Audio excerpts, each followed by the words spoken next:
Eternal का मतलब जानते हैं? इटर्नल का मतलब होता है शाश्वत, यानी कि जो सदा है सदा रहेगा, कभी ख़त्म नहीं होगा, चलता रहेगा। लेकिन आज की तारीख में इटर्नल का अर्थ है वो कंपनी जिसको पहले जोमेटो के नाम से जाना जाता था, जिसका प्लेटफॉर्म आज भी जोमेटो है। जोमेटो की पेरेंट कंपनी है और जोमेटो का आईपीओ, जोमेटो के आईपीओ के बाद की उसकी बुरी हालत, ये कहानी बाजार में किसी से छिपी हुई नहीं है। और उसके साथ एक चमत्कार हुआ है कल। हुआ यह है कि एटर्नल ने नेट प्रॉफिट में 90% की गिरावट दर्ज की है ईयर ऑन ईयर, यानी पिछले साल के इस क्वार्टर के मुकाबले इस साल के पहले क्वार्टर में 90% की गिरावट आई है। उसकी आमदनी गिर के 25 करोड़ रुपए हो गई है। लेकिन इसके बावजूद शेयर में ज़बरदस्त उछाल, क्यों उछाल आया है, ये अपने आप में एक चमत्कारी प्रश्न है कि ये उछाल कैसे और क्यों दर्ज हुआ है।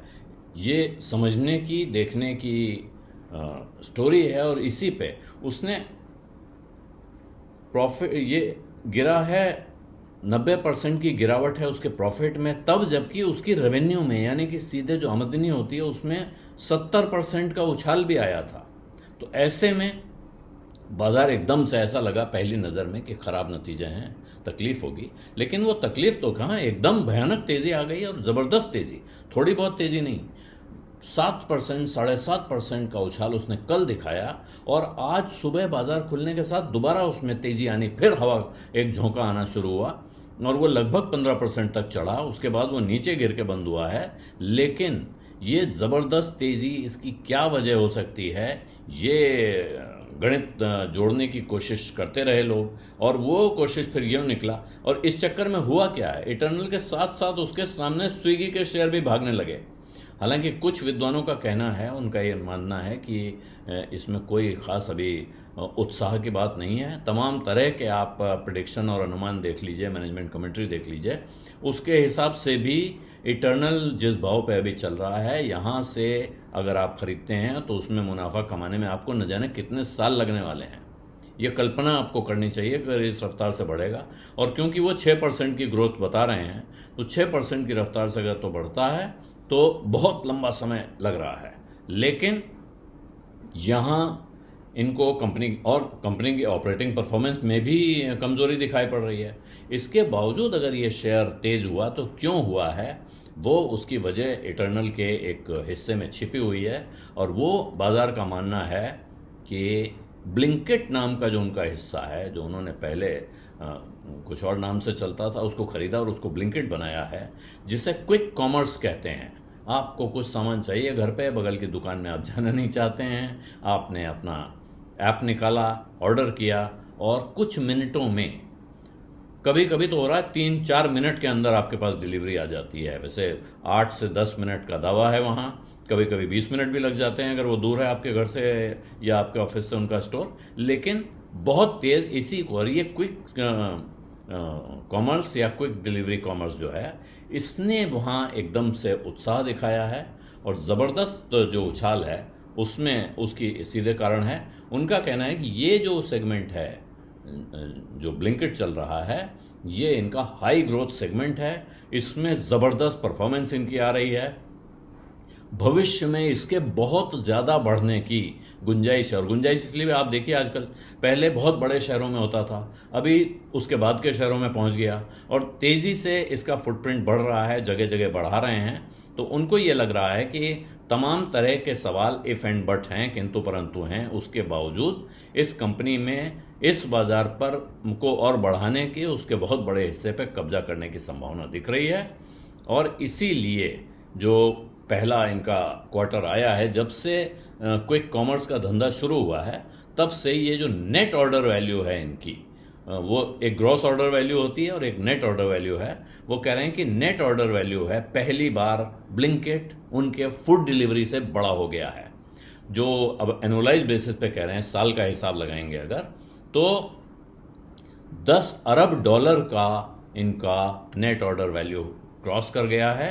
B2C, बिजनेस टू कंज्यूमर, यानी सीधे जो बिजनेस है वो कंज्यूमर से डील कर रहा है इसमें। और इनका सबसे बड़ा B2C बिजनेस है क्विक कॉमर्स।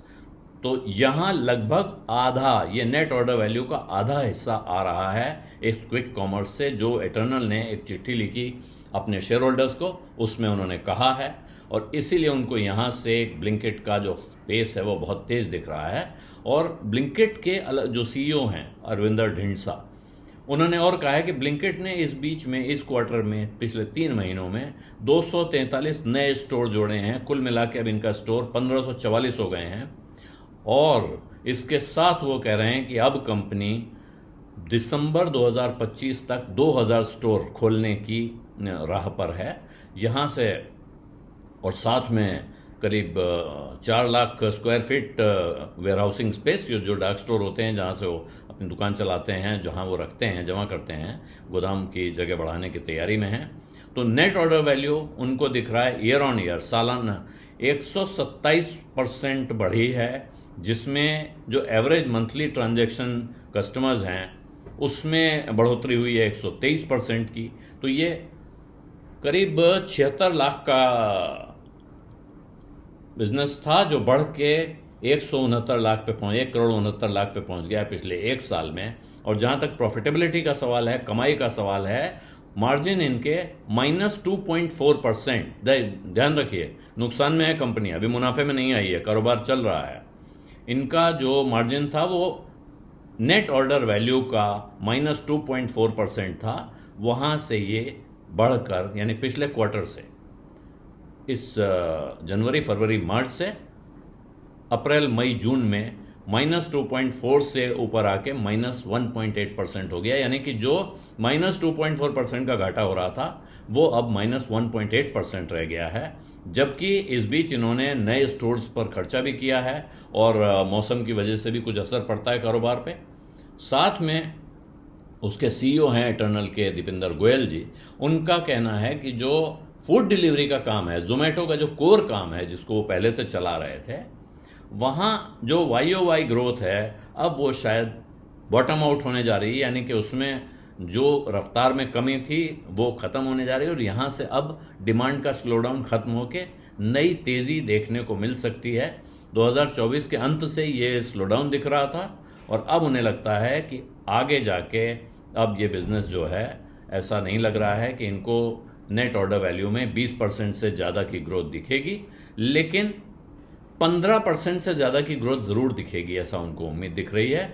और उसके बाद ये वित्त वर्ष 2026-27 में, यानी कि अगले वित्त वर्ष में जाके 20% की ग्रोथ की तरफ बढ़ सकते हैं।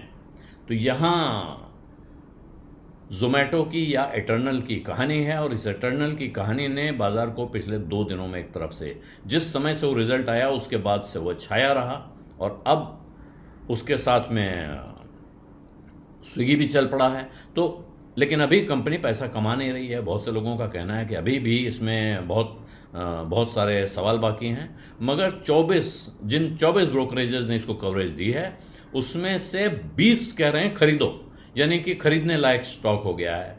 2 का कहना है बेचो, यानी कि यहाँ खरीद की कोई गुंजाइश नहीं दिख रही है, उनको किसी तरह के फायदे की कोई संभावना आगे नहीं दिख रही है। बिजनेस ऐसा है जिसमें बहुत पैसा बर्बाद होता है। पैसा, इसको कैश बर्निंग बिजनेस कहा जाता है कि लगातार कंपनी अपनी जेब से पैसा झोंक रही है धंधे में, लेकिन क्या वो कभी कमाई नहीं करके देगा? ये अपने आसपास का धंधा देखिए तो थोड़ा सोचिए आप कि ये कब तक ये ऐसे नुकसान में रहेंगे।